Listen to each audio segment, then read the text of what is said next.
আচ্ছা দেখো, আসসালামু আলাইকুম। আজকে আমাদের ৮ অধ্যায়ের টিস্যুতন্ত্রের তৃতীয় ক্লাস। হ্যাঁ, এটা হলো অবস্থান অনুসারে ভাগ করা হয় ভাজক টিস্যুকে। আবার কি কি, যেমন শিষ্য, ইন্টারক্যালারি বা নিবেশিত আর পার্শ্বীয়। এটা কিন্তু আসছে বরিশাল বোর্ড 23 সাল গয়ের জন্য আসছে। বরিশাল বোর্ড 23 সাল গয়ের জন্য, আর দিনাজপুর 21 সাল গয়ের জন্য। দেখো বিষয়টা কি, তাহলে একটু আমরা বুঝি। প্রথমটা হলো শিষ্য শ্রমিক, আর তাহলে ইউটিউবে একটু দেখে নিও। ৮ অধ্যায়ের প্রথম ক্লাসটা দেওয়া আছে, তারপর করতে হবে, বাসায় পড়তে পড়তে সমস্যা হবে, ক্লাসটা একটু দেখা নিতে হবে। আচ্ছা, সবার জন্যই বলছি, সমস্যা হলে দেখা নিতে হবে। আচ্ছা, তাহলে শিষ্য ভাজক টিস্যু মানে কি? একবারে শীর্ষে যে ভাজক টিস্যু থাকবে, যে কোনো গাছের ক্ষেত্রে হতে পারে। ধরো এখানে যে ভাজক টিস্যু থাকবে, ভাজক টিস্যু সবসময় শীর্ষেই থাকে, যার জন্য কি হয়, এটা বিভাজিত হয়ে এখানে নতুন নতুন কোষ তৈরি হতে থাকে, বারবার বিভাজিত হয় আর নতুন নতুন কোষ তৈরি হতে থাকে। তখন দেখা যায় এই সবসময় শীর্ষে থাকে, যে ভাজক টিস্যু সবসময় শীর্ষে থাকবে। মূলে থাকলেও মূলের শীর্ষে, বুঝছো? কাণ্ডে থাকলেও কাণ্ডের শীর্ষে। হ্যাঁ, এই যে তাহলে এটি হলো শীর্ষ ভাজক টিস্যু, ঠিক আছে। তারপরে দেখো যে শীর্ষ ভাজক টিস্যুর উদাহরণ তো অবশ্যই মনে রাখতে হবে। কি কি বলছে, যেমন পুষ্পক উদ্ভিদের শীর্ষ ভাজক টিস্যু একাধিক কোষ দিয়ে গঠিত, এটা এনসির জন্য মনে রাখবা। এবার দেখো নিবেশিত, বাঁশের ক্ষেত্রে ভালো বোঝা যায় নিবেশিত ভাজক টিস্যু কেমন। যে ধরো এটা একটা বাঁশের এই যে গিরাগুলো আছে না, বাঁশে গিরা থাকে, এরকম গিরা আছে। তো মূলত আসলে কি জানো, এই যে সাদা অংশ, এটা হলো স্থায়ী টিস্যু, এটা হলো স্থায়ী টিস্যু।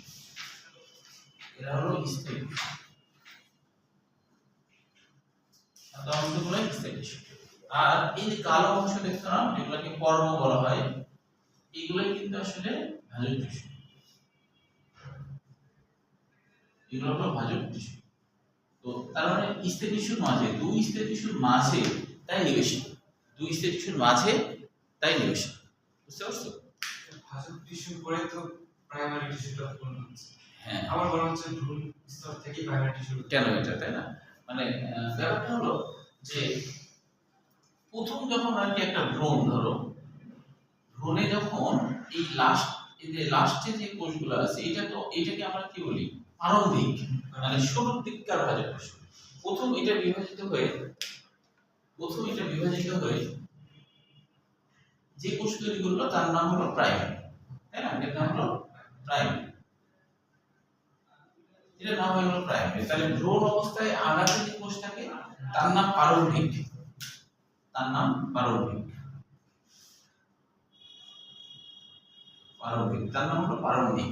প্রারম্ভিকটা যখন বিভাজিত হয়ে নতুন কোষ তৈরি হলো লাল, ওটা হলো প্রাইমারি। এরপরে এই প্রাইমারি তো অবিরাম বিভাজন হচ্ছে। তো অনেক সময় দেখা যায় বিভাজন হতে হতে কিছু ভাজক টিস্যু জায়গায় থেকে যায়, বুঝছো? জায়গায় থেকে যায়, যেমন এখানে তাই হচ্ছে, বিভাজিত হচ্ছে, জায়গায় রেখে দিচ্ছে। তোমরা এখানে থাকো, এখান থেকে বিভাজন ঘটাও, এরকম। এগুলো সেকেন্ডারি অবস্থা বলা যায়, সেকেন্ডারি ভাজক টিস্যু বলা যায়, পরবর্তীতে এগুলো তৈরি হচ্ছে, ঠিক আছে। আচ্ছা, নিবেশিত ভাজক টিস্যুর উদাহরণ দেখো, ঘাস জাতীয় উদ্ভিদ, যেমন বাঁশ কিন্তু ঘাস জাতীয় উদ্ভিদ, তাই না? বাঁশ হচ্ছে অনেক বড় ঘাস, তাই না?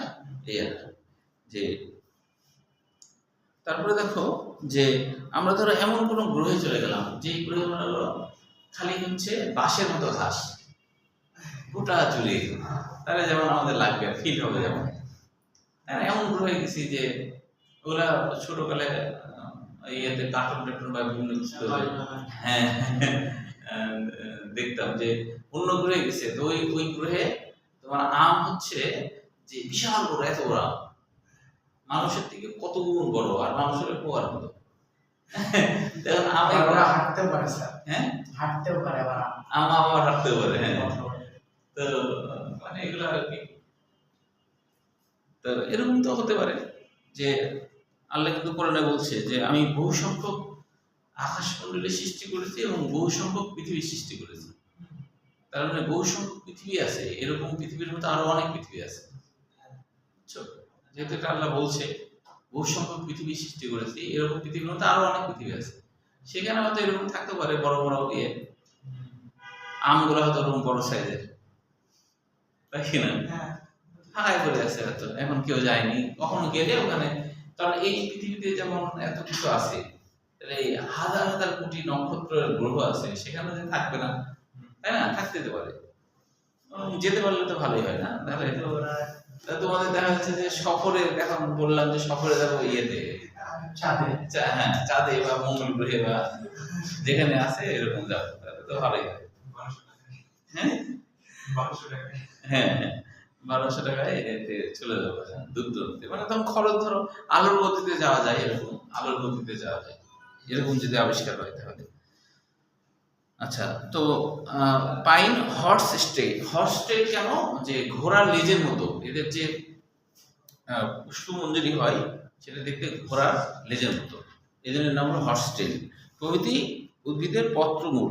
পত্রমূল মানে কি জানো? যেখান থেকে পাতা বের হয়, ধরো এই জায়গার যে ভাজক পৃষ্ঠ আছে, এই ধরনের একটা পাতা তৈরি করে ফেলল, তাহলে এটার নাম হলো পত্রমূল। এটার নাম হলো পত্রমূল। এটা কিন্তু পাতার গোটা, এটা মনে করো পাতা, এটা হলো পাতার গোটা, এটা হলো পত্রমূল। যেই জায়গা থেকে পাতাটা বের হচ্ছে ওটার নাম হলো পত্রমূল, ওটার নাম হলো পত্রমূল। একজন দুজনে কিন্তু পরীক্ষা শেষ, তা অলসতা করে আসতে না, আমি জানি।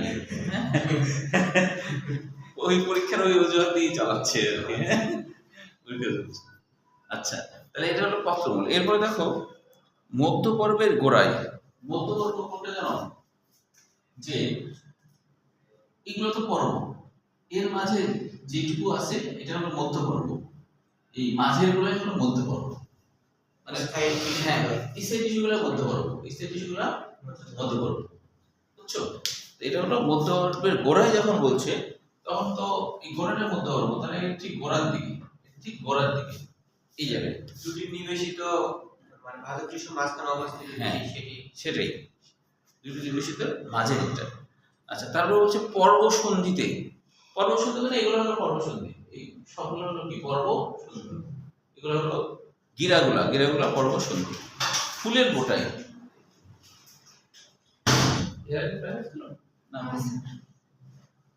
হাতিরা তো মনে ঘুমাই আছে, ও একটু অসুস্থ, খাওয়া দাওয়া, ওর আব্বা বলে যে খাওয়া দাওয়াই করে না, ঠিক খুবই কম খায়, বুঝলে না? দেখো না আমাদের থাকে একটু বিষয় কেমন। ফুলের বোটাই, ফুলের বোটা তো চিনো না? ধরো যে এটা এখানে ফুল হচ্ছে, এটাই হলো ফুলের বোটা, মনে করো এই আর কি। ভাজক টিস্যু থাকে। এরপরে দেখো পার্শ্বীয় ভাজক টিস্যু। পার্শ্বীয় মানে কি? একটা উদ্ভিদের বের বাড়ার জন্য, মানে এই যে পার্শ্ব দিকে যে জায়গাটা, এটা বাড়ানোর জন্য যে বিভাজন ঘটে, সেটাই হলো পার্শ্বীয় ভাজক টিস্যু। পৃষ্ঠ নম্বর হচ্ছে 268। আচ্ছা, গতদিন বলেছিলাম উদাহরণ যে ইন্টারফ্যাসিকুলার ক্যাম্বিয়াম কাকে বলে। ও তবে এখান থেকে একটা কোশ্চেন আসে, পার্শ্বীয় ভাজক টিস্যু কাকে বলে? এটা আসছিল রাজশাহী বোর্ড 23 সাল কয়ের জন্য। পার্শ্বীয় ভাজক টিস্যু, পার্শ্বীয় ভাজক টিস্যু, এটা আসছিল রাজশাহী বোর্ড 23 সাল কয়ের জন্য, রাজশাহী বোর্ড 23 সাল কয়ের জন্য। ইন্টারফ্যাসিকুলার ক্যাম্বিয়াম উদাহরণ হিসাবে বলছি। ইন্টারফ্যাসিকুলার ক্যাম্বিয়াম কার মনে আছে বলো তো? ইন্টারফ্যাসিকুলার ক্যাম্বিয়ামের অর্থটা কি? ইন্টারফ্যাসিকুলার ক্যাম্বিয়াম এর অর্থ কি? ইন্টারফ্যাসিকুলার ক্যাম্বিয়াম, ইন্টারফ্যাসিকুলার ক্যাম্বিয়াম, এটার বাংলা অর্থ কি? মাঝে বলতে পারবা? আরাফাত বলো তো, তুমি একটু বলো, তোমরা বলো যে কেউ একজন। ইন্টারফ্যাসিকুলার ক্যাম্বিয়াম, ইন্টার মানে মাঝে, এটা তো বুঝতে পারছো। হ্যাঁ, এই যে ফ্যাসিকুলার আছে না, ফ্যাসিকুলার মানে হলো পরিবহন করা, পরিবহন কলা। পরিবহন কলা মানে কি? জাইলেম ফ্লোয়েমের গুচ্ছ। পরিবহন কলা মানে জাইলেম আর ফ্লোয়েমের গুচ্ছ। জাইলেম ও ফ্লোয়েম।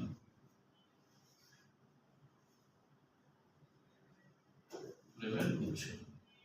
জাইলেম ফ্লোয়েমের গুচ্ছ। ক্যামিয়াম হলো এক ধরনের রূপান্তরিত ভাজক টিস্যুর কোষ। ক্যামিয়াম হলো এক ধরনের রূপান্তরিত ভাজক টিস্যুর কোষ। ক্যামিয়াম সাধারণভাবে মনে রাখবে এটাও এক ধরনের ভাজক টিস্যু। এটাও এক ধরনের ভাজক টিস্যু ক্যামিয়াম। বুঝছো কিভাবে হয় জানো? যে যখন একটা কোষের বিভাজন ঘটে, ধরো এটা একটা ভাজক কোষ বিভাজিত হলো, হয়ে আরেকটা ভাজক কোষ বানালো, এটা স্থায়ী হয়ে গেল, আবার বিভাজিত হলো। এইভাবে বিভাজিত হতে হতে দেখা যায় একটা হঠাৎ করে একটা বড় আকৃতির ভাজক কোষ তৈরি করে ফেলে। এই বড় আকৃতির ভাজক কোষের নাম হয় প্রোক্যামিয়াম। আদি ক্যামিয়াম। প্রোক্যামিয়াম মানে কি? আদি ক্যামিয়াম। আদি ক্যামিয়াম। তাহলে এই আদি ক্যামিয়াম পরে বিভাজিত হয়ে জাইলেম বা ফ্লোয়েম তৈরি করতে পারে। তাহলে যখন ধরো এটা ধরো জাইলেম তৈরি করে ফেললো, মনে করো এটা ধরো জাইলেম তৈরি করে ফেললো, পরে এটার নাম তখন শুধু ক্যামিয়াম হবে। এটার নাম হবে তখন শুধু ক্যামিয়াম। প্রথমে যখন ক্যামিয়াম হয় ওর নাম প্রোক্যামিয়াম। প্রথম যখন ক্যামিয়াম হয় তখন ওর নাম হয় প্রোক্যামিয়াম। ধরো এটা হলো প্রোক্যামিয়াম হয়েছে, তো এটার নাম ধরো প্রোক্যামিয়াম বললে, এটাকে বললাম প্রোক্যামিয়াম হয়েছে, বড় ওকে প্রোক্যামিয়াম। প্রোক্যামিয়াম এটা প্রোক্যামিয়াম। তো এখন এই প্রোক্যামিয়াম যখন বিভাজিত হবে, ধরো এটা বিভাজিত হচ্ছে, এই বিভাজিত হয়ে গেল, তখন কিন্তু একটার নাম হবে ক্যামিয়াম। এখন আর প্রোক্যামিয়াম বলবো না, এখন বলবো ক্যামিয়াম। ক্যামিয়াম। আর আরেকটা নাম জাইলেম অথবা ফ্লোয়েম। জাইলেম অথবা ফ্লোয়েম। তাহলে যেহেতু ক্যামিয়াম বিভাজনক্ষম, এটা এক ধরনের ভাজক কোষ, ঠিক আছে, অনেকগুলো তো, তাই এটার নাম ভাজক টিস্যু বলছি আমরা। তাহলে এটা একটা ভাজক কোষ, তাই এই বিভাজিত হবে। এই বিভাজিত হয়ে তৈরি করবে জাইলেম অথবা ফ্লোয়েম। আরফাত বুঝতে পারছো? আচ্ছা, এখন কথা হলো প্রোক্যামিয়াম বুঝলাম, কিন্তু ইন্টারভেন্ট্রিকুলার ক্যামিয়াম আরেকটু বোঝার বাকি আছে। যে দেখো ইন্টারভেন্ট্রিকুলার, ভেন্ট্রিকুলার মানে পরিবহন করা। তো মনে করো এটা একটা পরিবহন করা, পরিবহন করার মাঝে ক্যামিয়াম আছে। কারণ ক্যামিয়ামই বিভাজিত হয়ে জাইলেম ফ্লোয়েম করে, তো মাঝে সবসময় ক্যামিয়াম থেকে যায়। এটা মনে করো ক্যামিয়াম। এটা হলো ক্যামিয়াম, দুটোই ক্যামিয়াম, এও ক্যামিয়াম এও ক্যামিয়াম। আগে নাও তাহলে মনে থাকবে। এই হলো ক্যামিয়াম। এখন এই ক্যামিয়ামগুলো বিভাজিত হয়ে নতুন করে যদি আরেকটা ক্যামিয়াম তৈরি করে মাঝামাঝি জায়গাতে, আরেকটা নতুন ক্যামিয়াম তৈরি করলো, তাহলে এর নাম হয়ে যাবে ইন্টারভেন্ট্রিকুলার ক্যামিয়াম। ইন্টারভেন্ট্রিকুলার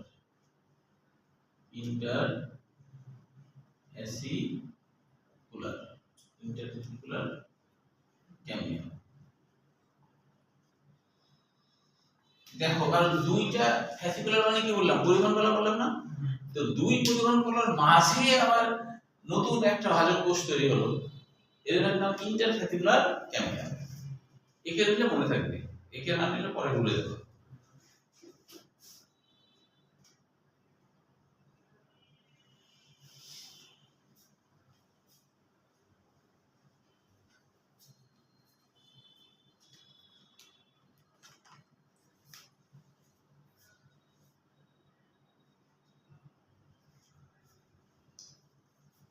আমরা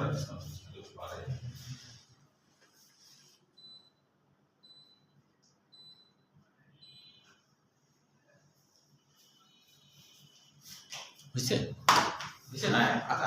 আচ্ছা, তাহলে এটা গেল ইন্টারভেন্ট্রিকুলার ক্যামিয়াম। তারপরে দেখো কর্ড ক্যামিয়াম। তাহলে কর্ড ক্যামিয়াম কি? কর্কের সরল বাংলা অর্থ অনেকগুলো হয়। কর্কের বাংলা অর্থ হলো শক্ত স্তর। কর্কের বাংলা অর্থ বাকল। কর্ক এর বাংলা অর্থ হলো বাকল অথবা শক্ত স্তর। কর্ক ক্যামিয়াম তার মানে যে ক্যামিয়াম বা যে ভাজক কোষ কর্ক তৈরি করে, বাকল তৈরি করে, যে ভাজক কোষ বাকল তৈরি করে, যে ভাজক কোষ বাকল তৈরি করে তার নাম কর্ক ক্যাম্বিয়াম। অনেক সময় কিন্তু বইতে এগুলো ধরো আছে, সংজ্ঞা আকারে নাই, কিন্তু পরীক্ষা দিয়ে দিতে পারে, কর্ক ক্যাম্বিয়াম কাকে বলে। তখন তুমি না লিখলে তখন আবার ওইটা তখন উত্তরটা পারলা না, লেখা থাকলে ওটা তোমার একটু দেখলে মনে থাকবে, বই লিখে দিলাম যে কর্ক ক্যাম্বিয়াম হলো যে ক্যাম্বিয়াম কর্ক তৈরি করে বা কর্কোষ তৈরি করে। ওই কর্কোষ গুলাই হচ্ছে শক্ত স্তর যারা বাকল তৈরি করে, যারা পরবর্তীতে বাকল তৈরি করে।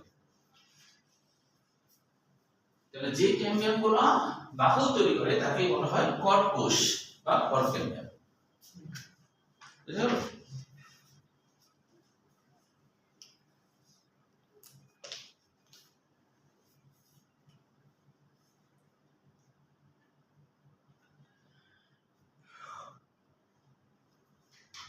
এখানে শিষ্য, নিবেশিত এবং পার্শ্বীয়।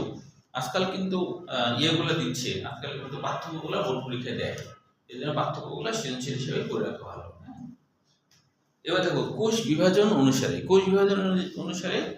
দিনাজপুর বোর্ড 23 সাল গয়ের জন্য আসছে, আবার 21 সালেও গয়ের জন্য আসছে, মানে রিপিট করছে এক বছর পরে। কোষ বিভাজন অনুসারে Dinajpur board 21, Dinajpur board 23, Dinajpur board 21, Dinajpur board 23।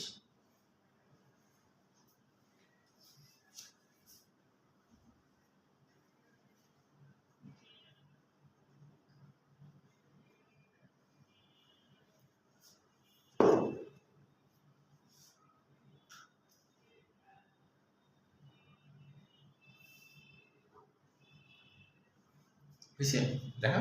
আচ্ছা, তাহলে এবার একটু দেখি আমরা কোষ বিভাজন অনুসারে ভাগ করা যায় 3 ভাগে। একটা হলো মাস ভাজক টিস্যু। মাস মানে পিণ্ড বোঝায়, স্ফীতি বা পিণ্ড। কেন এরকম নাম হয়েছে খেয়াল করো, মাস ভাজক টিস্যু। মাস ভাজক টিস্যু মানে মাস মানে পিণ্ড বোঝায়, পিণ্ড। যেমন কোনো কিছু গোল হয়ে গেলে তাকে পিণ্ড বলে। যেমন ধরো ফল আছে না, ফল কিন্তু মাস ভাজক টিস্যুর কারণে হয়। মানে যে ভাজক টিস্যু কি করে, চারিদিকে বিভাজন ঘটায়। যে ভাজক টিস্যু কি করে, চারিদিকে বিভাজন ঘটায়। তো চারিদিকে বিভাজন ঘটালে এমনি সেটা কিন্তু কি হবে, যে স্থিতি হয়ে যাবে, গোল হয়ে যাবে, তাই কি না? এটা হলো মাস ভাজক টিস্যু। আচ্ছা, এবার দেখো যে এরপরে বলছে, এটা কিন্তু আবার আসছে চট্টগ্রাম ইউনিভার্সিটিতে, মাস ভাজক টিস্যু উদাহরণটা আসছিল চট্টগ্রাম ইউনিভার্সিটিতে, যে কর্টেক্স, এটা আসছিল চট্টগ্রাম ইউনিভার্সিটিতে উদাহরণ হিসেবে কর্টেক্স। কর্টেক্স কোন ভাজক টিস্যুর বৈশিষ্ট্য? চট্টগ্রাম ইউনিভার্সিটি 22 সালে আসছে। এবার দেখো প্লেট, পাতা কিন্তু প্লেটের মতো। পাতা আগেকার সময় পাতায় মানুষ খাইতো, জানো? তোমরা তো খাওনি, খাইছো? আরাফাত খাইছো কখনো গ্রামে? আচ্ছা, আমি খাইছি, কিন্তু আমি গ্রামে থাকতে খাইছি, বুঝছো? হ্যাঁ, কলার পাতা খাইছি। তো মনে আছে তখন প্রাইমারি স্কুলে পড়তাম, তাও কেন মনে আছে যে বেশ মজাই লাগছিল বিষয়টা, এই জন্য মনে আছে যে ওই গ্রামে আর কি তোমার হচ্ছে যে ওই ওরস হয়, মাহফিল হয়। তো ওখানে এখন আমার এক বন্ধু বললো, তখন মনে হয় সম্ভবত যে 2-3 পড়ি, এরকম এটুকু মনে আছে। তো আমার এক বন্ধু বললো যে অমুক জায়গায় না ফিরি খেতে দেয়, বিরিয়ানি খেতে দেয়। হ্যাঁ, তো আমি বললাম তাই, তাহলে যাই। তো বলছে যে ওই আজকে দেখলাম রান্না বাড়া করছে, তো আজকে বিরিয়ানি রান্না বাড়া। তো তখন মনে করো খালি পায়ে চলে গেছে আপ্যায়ন করে। হ্যাঁ, ছোট তো মনে আছে। যাই মনে করো খাওয়ার দিচ্ছে, আর ওখানে বসে বললাম, 3 জন মিলে বসে পড়ছি। এখন হচ্ছে যে যারা খাবার দিচ্ছে, তো তারা তখন বলছে, এই বাবুরা তোমরা যে বসছো, তোমাদের প্লেট কই? আমরা তো জানি না। তখন হচ্ছে প্লেট, তো বলছে যাও ওই পুকুরের পাড়ে দেখো কলার গাছ আছে না, ওখান থেকে প্লেট নিয়ে আসো, ওই কেটে নিয়ে আসো, মানে ছিঁড়ে নিয়ে আসো। আচ্ছা, ও তাই তো দেখলাম, তাই দেখে জানি সত্যি তো পুকুরের একটু নিচে ওখানে অনেক কলার গাছ, ওইখান থেকে টাল ভাঙিয়ে নিয়ে পাতা নিয়ে এসে বসলাম, আর মনে করে বিরিয়ানি দিয়ে দিল। সেই মজা করে গেলাম, হাতটা কিছু দিইনি, পরে আবার পায়েস দিল। হ্যাঁ, তারপরে আবার পায়েসের সাথে মিষ্টি দিল, সব খালাম। হাতে ধরনি, পাতাও ধরনি না, পাতাও ধরেনি, হাতে ধরে পাতা ধরেনি। পরে মনে করো যে হচ্ছে যে পরে তখন বাসায় যখন করছে, আমাকে তো আর কি বকাঝকা করছিল আর কি।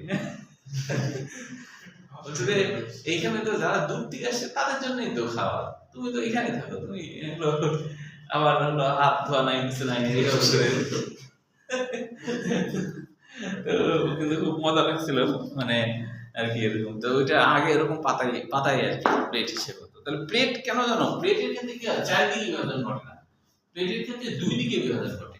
একটা হলো পত্র ফলকের দিকে, মানে পাতাটা বড় করে, আর একটা কি পুরুত্ব, পুরুত্ব বুঝে তো? তাহলে পুরুত্ব মোটা হওয়া, যেমন পুঁই শাকের পাতা, পুঁই শাকের পাতা বেশ মোটা না, সেই তুলনায় ধরো বটের পাতা এই পাতলা, তাই কিনা? তাহলে এই যে পুরুত্ব দিকে বিভাজন ঘটানো ফলক, পত্র ফলকের দিকে, তাহলে দুই তলে যদি বিভাজন হয় তাহলে বলবা এটা হলো প্লেট। আর মাছ বলবা যদি বহুতলে বিভাজন ঘটে তাহলে এটা মাছ। বহুতলে বিভাজন ঘটলে যে ভাজক টিস্যুর বহুতলে বিভাজন ঘটে সেটা মাছ, যে ভাজক টিস্যু দুই তলে বিভাজন ঘটে সেটা হলো পাতা, মানে প্লেট, তাই না?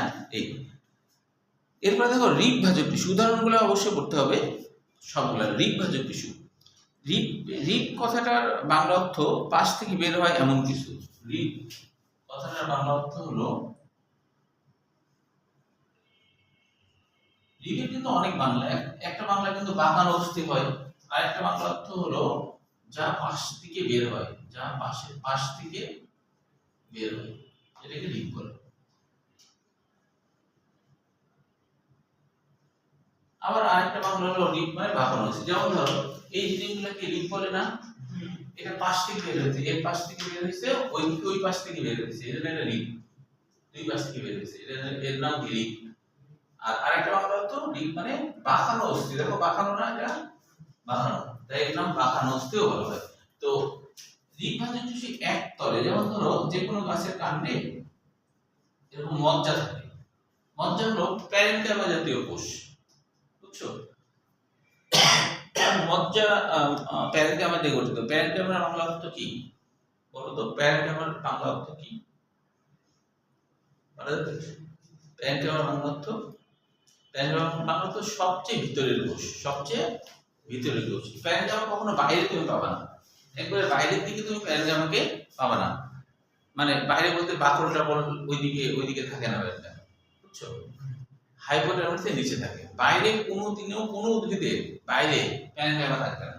তো এই কারণে এই কোষের নাম হচ্ছে সবচেয়ে ভিতরের কোষ, সবচেয়ে ভিতরের কোষ। তাহলে এটা সবচেয়ে ভিতর, ধরো এটা যদি একটা কাণ্ড হয় তাহলে এই কেন্দ্রের ভিতরে আছে, এটা হলো প্যারেনকাইমা কোষ। তো এই প্যারেনকাইমা কোষ থেকে পার্শ্ব দিক থেকে এরকম ভাবে বের হয়, একদিকে বিভাজন ঘটতেই থাকে, একদিকে বিভাজন ঘটতে, এই বরাবর পার্শ্ব হয়, আবার এই বরাবরও তো পার্শ্ব হয়,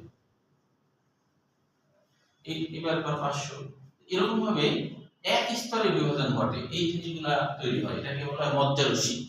তো এটা হলো রিব ভাজক টিস্যুর উদাহরণ, এটা হচ্ছে রিব ভাজক টিস্যুর উদাহরণ। তাহলে উদাহরণগুলো করতে হবে বধিষ্ণু মূল এবং কাণ্ডের মজ্জারসি। যেমন এখান থেকে কোশ্চেন আসছিল যে তরুণ মূলে কোন ভাজক টিস্যু দেখা যায়? রিব ভাজক টিস্যু, এটা অন্য বই থেকে দেয়া, এটা একটু লিখে নাও। তরুণ মূলে কোন ভাজক টিস্যু দেখা যায়? রিব ভাজক টিস্যু। তরুণ মূলে, তরুণ মূলে, তরুণ মূলে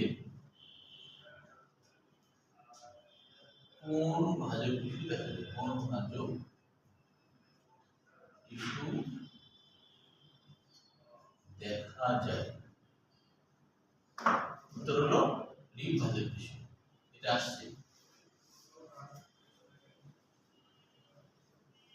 এটা আসছে হচ্ছে রিব ভাজক টিস্যু, এটা আসছে চট্টগ্রাম ইউনিভার্সিটি 24 সালে, চট্টগ্রাম ইউনিভার্সিটি 24 সাল, 24 সালে আসছে, চট্টগ্রাম ইউনিভার্সিটি 24 সালে আসছে।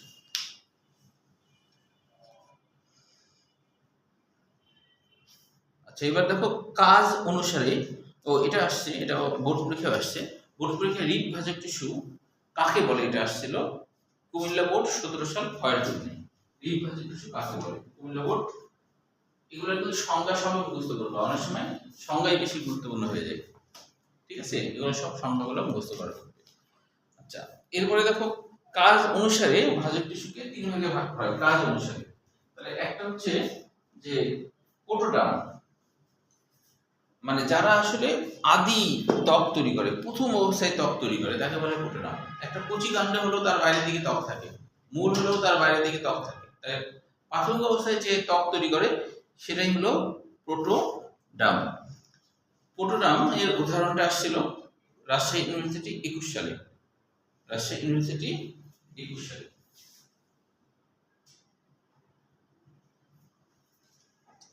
আচ্ছা, তারপরে দেখো প্রোক্যাম্বিয়াম। প্রোক্যাম্বিয়াম কাকে বলে এটা অবশ্যই পড়তে হবে, গুরুত্বপূর্ণ আর কি। কাজ অনুসারে ভাজক টিস্যু শ্রেণীবিন্যাসটা রাজশাহী ইউনিভার্সিটি 21 সালে ক্ষয়ের জন্য আসছিল। আর প্রোক্যাম্বিয়াম কাকে বলে এটা মুখস্থ রাখতে হবে। এটা আসছে জাহাঙ্গীরনগরে 23 সালে সরাসরি। যে প্রোক্যাম্বিয়াম কি তখন বলতে হবে ক্যাম্বিয়াম, জাইলেম ও ফ্লোয়েম সৃষ্টিকারী ভাজক টিস্যুকে প্রোক্যাম্বিয়াম বলে। তো দেখো কেন হলো প্রোক্যাম্বিয়াম, ওই যে এর আগে আমি দেখালাম, মনে করো এটা একটা প্রোক্যাম্বিয়াম কোষ, ঠিক আছে? তো প্রোক্যাম্বিয়াম বিভাজিত হলো, ধরো প্রোক্যাম্বিয়াম বিভাজিত হয়েছে, বিভাজিত হয়ে যাওয়ার সাথে সাথে এটার নাম তখন আর প্রোক্যাম্বিয়াম থাকবে না, এটা মনে করো ক্যাম্বিয়াম হয়ে গেল, এটা ধরো ক্যাম্বিয়াম হয়ে গেছে, দূরে দিই। আর যখন এটা ক্যাম্বিয়াম হলো এটার নাম হবে জাইলেম অথবা ফ্লোয়েম, জাইলেম অথবা ফ্লোয়েম। এটা ক্যাম্বিয়াম আবার বিভাজিত হবে, ক্যাম্বিয়াম তো আবার বিভাজিত হবে, আবার বিভাজিত হলে আবার আরেকটা কিছু তৈরি করবে, এর নাম তখন ফ্লোয়েম অথবা জাইলেম, যাই হোক। তাহলে দেখো তো প্রোক্যাম্বিয়াম কি কি তৈরি করে, ক্যাম্বিয়াম তৈরি করে, জাইলেম তৈরি করে, ফ্লোয়েম তৈরি করে, বুঝলো? প্রোক্যাম্বিয়াম জাইলেম তৈরি করলো, ফ্লোয়েম তৈরি করলো, ক্যাম্বিয়াম তৈরি করলো, তিনটাই তৈরি করলো না? তাহলে যেই টিস্যুটা তিনটা জিনিস তৈরি করছে, জাইলেম, ফ্লোয়েম এবং ক্যাম্বিয়াম, তাকে বলা হচ্ছে প্রোক্যাম্বিয়াম। মাঝে বুঝতে পারছো? তাহলে এই হচ্ছে প্রোক্যাম্বিয়াম। গ্রাউন্ড মেরিস্টেম মানে ভিত্তি ভাজক টিস্যু, গ্রাউন্ড মেরিস্টেম মানে ভিত্তি ভাজক টিস্যু। ভিত্তি ভাজক টিস্যু ইংরেজিতে বলা হয় গ্রাউন্ড মেরিস্টেম। তো বলছে শীর্ষ ভাজক টিস্যু যে অংশ বারবার বিভাজিত উদ্ভিদের মূল ভিত্তি তথা কর্টেক্স মজ্জা মজ্জাশির সৃষ্টি করে। মনে রাখবা গ্রাউন্ড মেরিস্টেম হলো দুইটা জিনিস বাদ দিয়ে সকল টিস্যুকে গ্রাউন্ড মেরিস্টেম বলে। দুইটা জিনিস কি? একটা হলো বাইরের দিকে এপিডার্মিস, এপিডার্মিস, আর হচ্ছে আরেকটা হচ্ছে পরিবহন কলা। এবার এটা বাদে পরিবহন কলা, এই দুইটা জিনিস বাদে একটা উদ্ভিদের যত কোষ আছে সবাই হলো ভিত্তি ভাজক টিস্যু, সবাই হলো ভিত্তি। এরা বাদে কিন্তু এই দুইটা বাদে সকল টিস্যুকে বলা হয় ভিত্তি ভাজক টিস্যু। যারা কাজে জড়িত তারা হলো ভিত্তি ভাজক টিস্যু না, বুঝছো? যেমন ধরো এটার মেইন ভিত্তি কিন্তু ওয়াল, তাই না? জানলা টানলা এটা মেইন ভিত্তি না, জানলা আমরা খুলি ব্যবহার করি, কাজে ব্যবহার হয়, দরজাও তাই। তাহলে যারা কাজ করে কাজে, যেমন এপিডার্মিস কাজ করে, মানে পত্ররন্ধ্র আছে, সালোক সংশ্লেষণের কাজগুলো হয়, পরিবহন কলাও তো কাজ করে। তাহলে যারা কাজে সরাসরি জড়িত, প্রত্যক্ষভাবে জড়িত, তারা বাদে বাদবাকি সব টিস্যু হলো গ্রাউন্ড মেরিস্টেম বা ভিত্তি ভাজক টিস্যু। বুঝতে পেরেছ তো?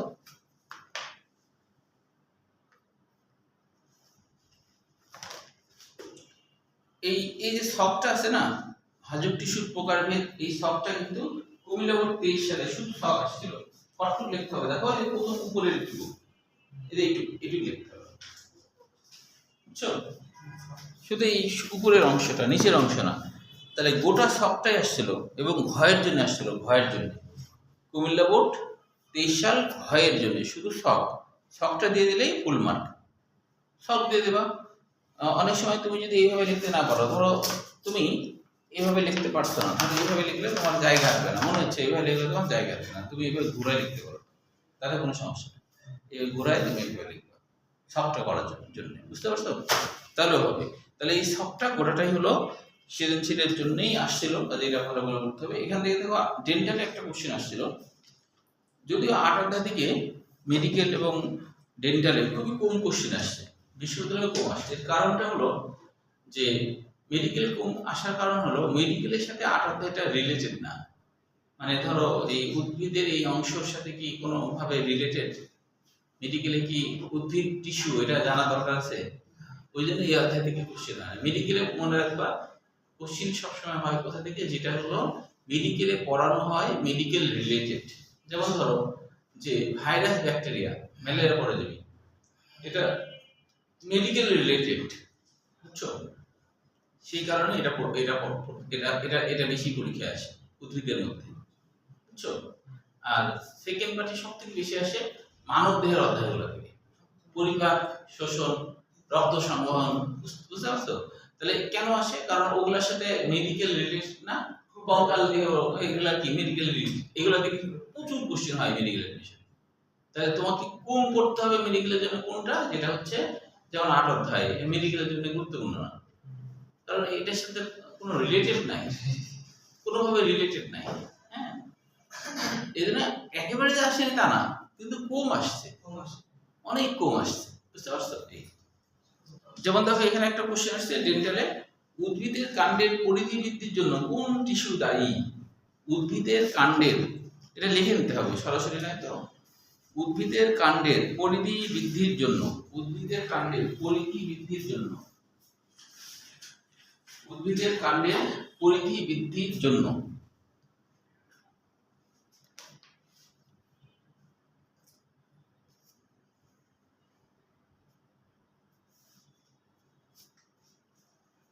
উদ্ভিদের কাণ্ডের পরিধি বৃদ্ধির জন্য কোন টিস্যু দায়ী? উত্তর হলো ক্যাম্বিয়াম, ডেন্টাল 21 সালে আসছে।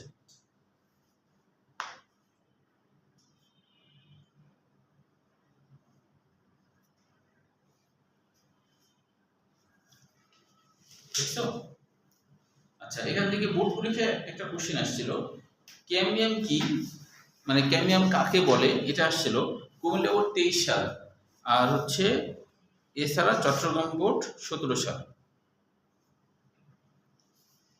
মানে অর্থাৎ হলো ক্যাম্বিয়াম কাকে বলে এটা আসছিল, লিখে নিতে পারো, বা এখানে ক্যাম্বিয়ামের এখানে চট্টগ্রাম বোর্ড ওয়াইয়ের জন্য আসছিল 17 আর কুমিল্লা বোর্ড 23। তারপরে দেখো অ্যাডমিশনে আসছে যে স্থির টিস্যুর বৈশিষ্ট্য, জাহাঙ্গীরনগর 21 সাল। এই যে স্থির টিস্যু আছে না কালো, বোর্ড পরীক্ষায় এখান থেকে কোশ্চেন হয় না, কারণ এটা সিলেবাসের বাইরে, কিন্তু এটা দেওয়া উচিত হয়নি, কিন্তু দিয়ে দিচ্ছে যেহেতু সেটা একটু দেখবা। স্থির টিস্যুর বৈশিষ্ট্য ক্ষেত্রে কোনটি সঠিক নয়? স্থির টিস্যুর বৈশিষ্ট্য ক্ষেত্রে কোনটি সঠিক নয়? জাহাঙ্গীরনগর 21। আরেকটা দিয়েছে নিচের দিক থেকে, স্থির টিস্যুর শ্রেণী বিভাগ, গঠন ও কাজের ভিত্তিতে স্থির টিস্যু কয় প্রকার? 3 প্রকার। জাহাঙ্গীরনগর 15, জাহাঙ্গীরনগর 15। গঠন ও কাজের ভিত্তিতে স্থির টিস্যু কয় প্রকার? 3 প্রকার, জাহাঙ্গীরনগর 15। পরের পৃষ্ঠা থেকে কোশ্চেন আসছে, দেখো পরের পৃষ্ঠা থেকে কোশ্চেন আসছে যে নিম্নের কোনটি ক্ষরণকারী টিস্যু? তাহলে এদের রেজিন, গদ, তারপর হচ্ছে উদাই তেল, আঠা। আচ্ছা, গদ আর আঠার মধ্যে কি পার্থক্য, কে বলতে পারবা? গদ আর আঠা এর মধ্যে কি পার্থক্য? স্নেহা পারবা? রেজিন যেটা ওই বরফের অঞ্চলে গাছ থেকে যেটা তরল যেটা বের হয় আঠা জাতীয়, এটা রেজিন। না, গদ আর আঠা, গদ আর আঠা, হ্যাঁ, গদ কি আর আঠা কি? কাছাকাছি জিনিস, কিন্তু একটু ভিন্ন আছে।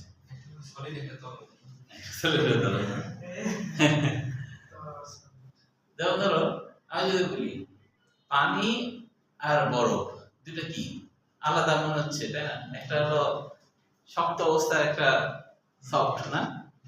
তো এটা কিছু এরকম। গদ হচ্ছে সরাসরি তুমি ব্যবহার মানে সরাসরি মানে গাছ থেকে বের হলো যে রসটা, ওই রসটা সরাসরি তুমি যদি ব্যবহার করো তাহলে কাজ করবে না, মানে আঠা হবে না। গদ হচ্ছে যে আঠা তৈরি করার একটা প্রক্রিয়ার নাম হলো গদ। কোন একটা উদ্ভিদের রসকে প্রক্রিয়াজাত করে আঠা তৈরি করা হলো, তখন এর নাম হয় গদ। কোন উদ্ভিদের একটা রসকে প্রক্রিয়াজাত করে আঠা তৈরি করলাম, প্রক্রিয়াজাত করে আঠা তৈরি করলে গদ। আর এমনি আঠা মানে সরাসরি আঠা, এমনি আঠা মানে কি সরাসরি আঠা, এই আর কি, বুঝছো? তাহলে এটা আসছে চট্টগ্রাম ইউনিভার্সিটি 23 সালে, চট্টগ্রাম ইউনিভার্সিটি 23 সালে। আরেকটা আসছে ডেন্টালে 23 সালে, সেটা হলো কোন কোষ প্রাচীর স্থিতিস্থাপক, কোন কোষ প্রাচীর স্থিতিস্থাপক। কোষ প্রাচীর কিন্তু স্থিতিস্থাপক হয় না, কোষ প্রাচীর স্থিতিস্থাপক হয় না। যেমন ধরো এটা একটা প্রাচীর, এটা কি স্থিতিস্থাপক? টানলে কি আসবে? ধাক্কা দিলে কি পড়ে যাবে? পর্দা ধরে টান দাও আসবে, ছেড়ে দাও চলে যাবে, তাই না? এটাই স্থিতিস্থাপক। তাহলে একটা কোষ প্রাচীর আছে উদ্ভিদের যেটা স্থিতিস্থাপক হয়, সেটা হলো কোলেনকাইমা। এটা অন্য বই আছে, এই বই না, এই জন্য লেখে না।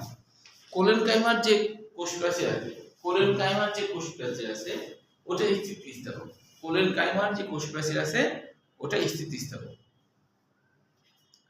কোলেনকাইমার যে কোষ প্রাচীর আছে ওটা স্থিতিস্থাপক। বুঝছো? কোলেনকাইমার যে প্রাচীর আছে, কোষ প্রাচীর, ওটা স্থিতিস্থাপক। ডেন্টাল 23 সালে আসছে। তারপরে দেখো ভাজক টিস্যু, স্থায়ী টিস্যু, এটা সৃজনশীল হিসেবে অবশ্যই পড়বা, সৃজনশীল হিসেবে পড়বা ভাজক টিস্যু, স্থায়ী টিস্যু। তো 7টা মনে রাখলে চলবে। তবে এখান থেকে একটা কোশ্চেন আসছে ডেন্টালে 23 সালে, সেটা হলো কোনটি স্থায়ী টিস্যুর বৈশিষ্ট্য নয়, এভাবে আসছে ডেন্টালে 23 সালে, কোনটি স্থায়ী টিস্যুর বৈশিষ্ট্য নয়।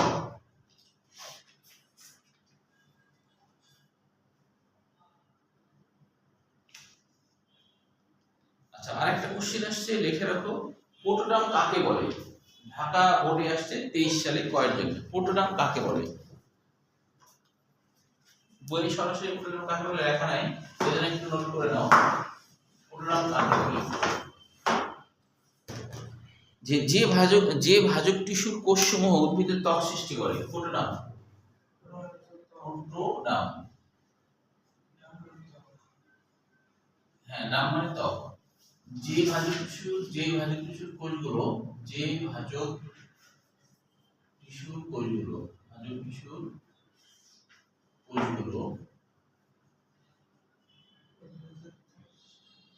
উদ্ভিদের ত্বক তৈরি